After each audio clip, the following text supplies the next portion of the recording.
This is the all-new MG6. It's a Chinese car with a British history. It costs 73,000 dirhams, and today we're going to find out if you should have one of these over more popular cars such as the Honda Civic, the Kia Cerato and the Toyota Corolla.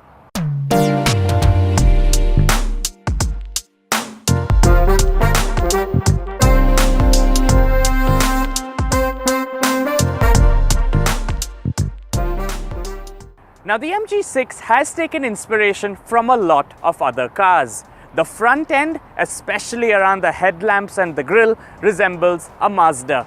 The rear, especially around the tail lamps, resembles a Mercedes-Benz. But what's important is just how well it all comes together.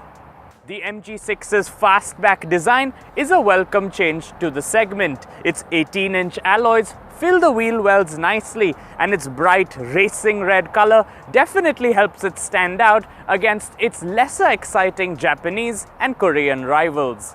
Good looking on the outside and good looking on the inside, the MG6 flaunts the aura of a sports sedan with red and black leather, aluminium pedals, a flat-bottom steering wheel, paddle shifters and carbon fiber along the center console and door panels. While quality isn't particularly great, especially in the lower parts of the cabin, the design is definitely right on point.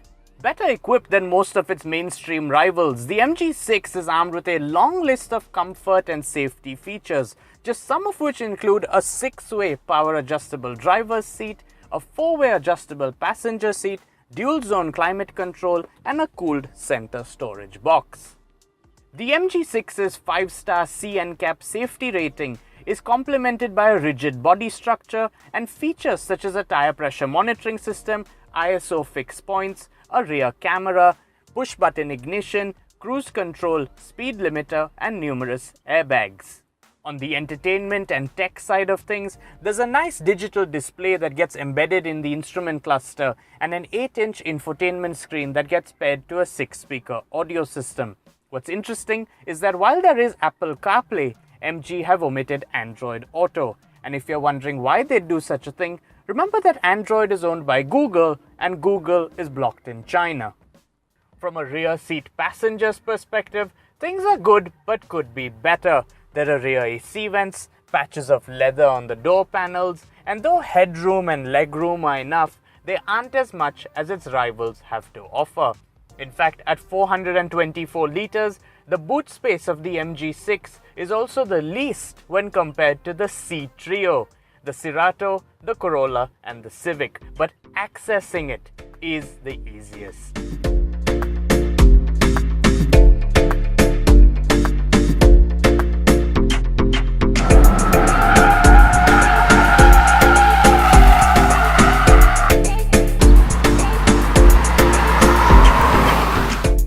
Despite the badge on the back reading 20T, the MG6 is not equipped with a 2-litre engine. What it is equipped with is a 1.5-litre turbo unit that does a phenomenal job of balancing power and fuel efficiency.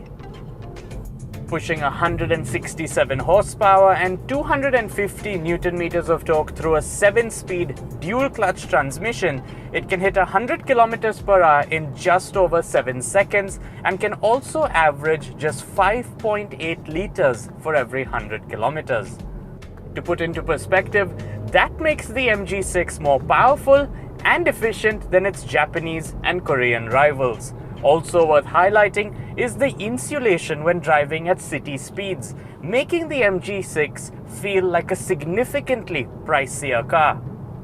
In sport mode, the speedometer turns into a furious red, the sensitivity of the accelerator pedal increases and the steering becomes a tad tighter. While it isn't much, it is worth highlighting, for rivals such as the Civic and the Corolla don't offer much in the way of drive modes.